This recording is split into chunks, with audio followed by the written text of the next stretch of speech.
I think we're really going to see a low-scoring game in this one.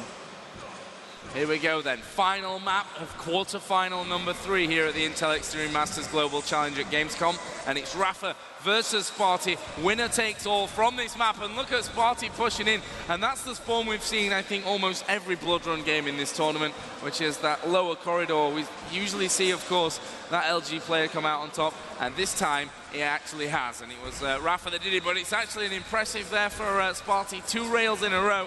1 return from Rafa. Oh, what a rocket into the face, but not quite enough for Spartie.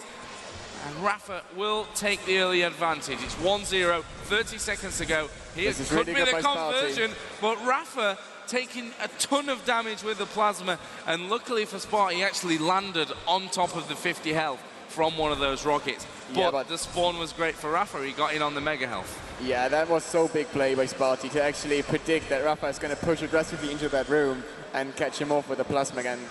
I don't think Rafa expected that at all. And now it's going to be equal stacks pretty much, and both players are going for the upper yellow. And Spartie catching Rafa again.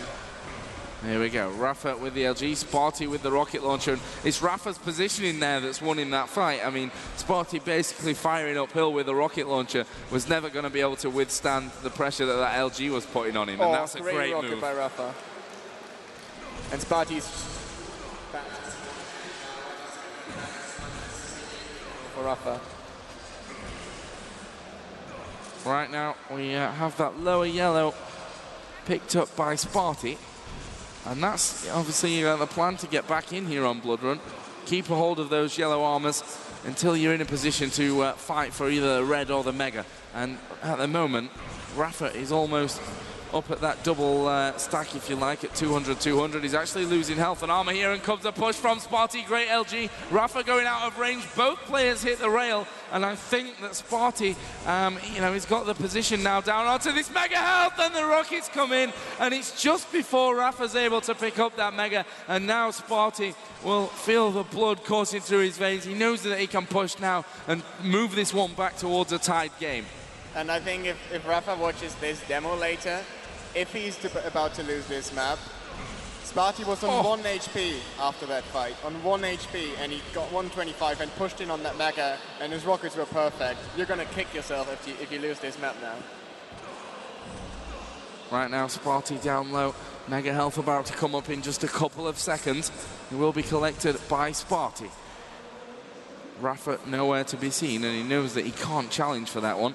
And if Spartie gets his next red armor, which you would expect, although Rafa's made a cheeky move, he's got that red, but Spartie will of course stay for this LG fight and will win it as well, and that will really annoy Rafa. I mean, Spartie wasn't left with much health and armor, but I still think that was quite a brave move from Rafa to stay and take that one. Yeah, it was okay though, because both yellows were about to spawn, and Rafa knew he's going to get one of those, and what a close fight again. Red and mega are at the same time. That was so big. Here comes the drop down from Spartie, and Rafa, and Spartie was completely ready for it with his LG. He's got himself that red armor, and he's got the timing, of course, on the mega health as well. The problem is that there are only a 3-second difference between red and mega. Direct rennet. And again, Spartie will extend his lead. 6.5 minutes to go.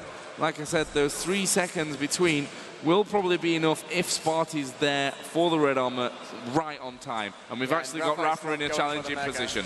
Here we go. Rafa with that LG will actually make the jump over and claim the red armor. He's dropped down low. Yeah, he knows that mega's going to be there. Oh, actually, he's dropped down onto the grenade platform. Close range with the shotgun to pick up the frag. That gives him the mega. That gives him the lower yellow. And here comes the conversion frag as well for Rafa. And we are all tied up here in the final map. It's 5-5. With 5 minutes 55 on the clock. It's all about the fives here in the fifth and these map. players are not backing off. They're constantly challenging each other on the items, and it always seems like the guy challenging is somehow able to take it. And now Spartie, he will probably have to back off, and this is so aggressive to push in with 40 HP. Mega in 6, lower yellow and upper yellow both available. But here comes Rafa again. And Spartie losing so much health at almost every opportunity that Rafa spots him. And that's bad news when he's trying to stack yellows, especially as Rafa is actually denying them nicely for him. There's a rail as well. Yeah, and Spartie's on 27. And his positioning, yeah, he's going to be shut down. Rafa knew exactly that he was low. And you can see now that Rafa, despite losing those few frags a bit earlier on, is full of confidence once again, and he's managing to really get the positioning on Spartie as well, cutting him off at every opportunity. But maybe more importantly, he's denying these yellow armors as well, and Spartie's just got no chance at the minute. And if you look at the last time Spartie came back in, it was after a fight where it had 1 HP, and you might say the rocket bounce at the mega health was really lucky. I don't think that's going to happen again. Rafa is not going to let this happen again. Well, Spartie doing a nice job there to actually get in on that red armor. Of course, the LG on the fall was all the damage that Rafa needed to do in that situation before he got the frag. There's another yellow for Rafa, and maybe more importantly, away from Spartie. And red is up next, and Spartie is going to challenge from below. Here comes Rafa. He's actually dropped down there to try and muscle Spartie away from Mega Health as well. And Spartie has decided to move his way out, and he's missed the rocket jump. Surely that'll allow Rafa to get another frag. Spartie went aggressive with the rocket launcher, then the rail from underneath, and it's just a rail that could have maybe got Spartie back in that. Rafa knew it, and he rocket jumped off the back wall to get him onto the health. Very clever. I can't believe Spartie almost made it happen the second time to get a frag. A comeback on 1 HP, that would have been so big, but now he's in a bad position again, and Rafa is waiting for him. Great rocket from Rafa. Spartie's rail did the damage that he probably expected from that situation. As Rafa drops down with the LG, he's still got loads of armor. His health is the thing that will concern him, but mega health is there. And as Spartie almost seemingly backs away, that was a nice little fake out from Spartie actually. Rafa thought he was going, but he came back, railed him in the back. Rafa's taking all items on the map at the moment. Yeah, and denying those healths, even though that 50 health gave him 5 health, Spartie then, after the next fight, maybe will be so low that, and there's no health on the map, that he can't actually do anything for such a long time. And Rafa will actually miss the plasma climb up to red, which is not something you see too often from these players. Grenade spam down, mega health up in 4 seconds, and Spartie's nowhere to be seen right now. It's a good decision for him to not challenge now. He knows 3 minutes is getting to a point where it's the time when he has to save. If you can't make the comeback anymore, you have to go in aggressively or too aggressively, and it's going to be easy to predict you. So this is so big. Here come the rockets once again from Spartie. Will actually move in to pick up those 225s. Going to be very low, and it will be finished off by Rafa. And Spartie knows now that he's probably got one more attempt at this one, considering the control that Rafa's got on him. Has to stay out of the way, has to pick up these armors, the yellow armors in particular, maybe get a cheeky pickup, and then that's where he can maybe launch a comeback. But it has to come very, very soon, and he can't see Rafa, giving up both yellow armors at any point, I think. No, he has to make that frag happen in the next 10, 15 seconds. He has to make it happen here. Rafa's playing it smart. He's not moving in.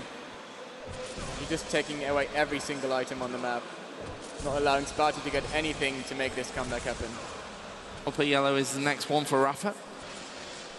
115 health, 175 armor against 80 health and 23 armor from Spartie, which is now even lower after he gets rocketed from that red armor platform. But he has mega, or did have a lot of that mega until he got hit by a grenade.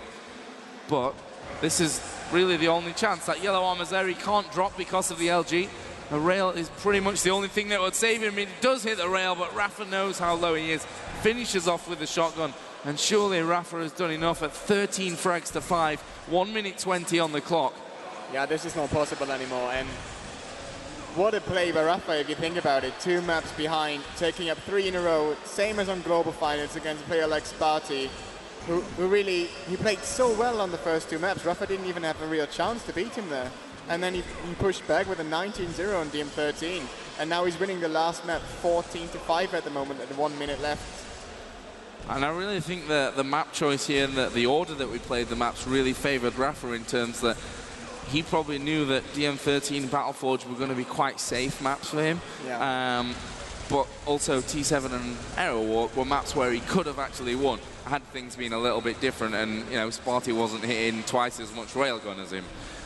So I think it's really worked out nicely. Of course, when it came down to Blood Run, I think that was pretty much anyone's game. It was just Rafa who simply had that better control. And with 20 seconds to go, we are going to see Spartie call. Good games, well played, and congratulations, says Spartie. And we will be seeing Rafa here move through into the next round of the Intel Extreme Masters Global Challenge at Gamescom. He will move to that semi-final to play a man who knocked him out of QuateCon, Cooler, or, well, his arch-American nemesis, who's actually beat him at an Intel Extreme Masters event before, of course, the American Championship finals from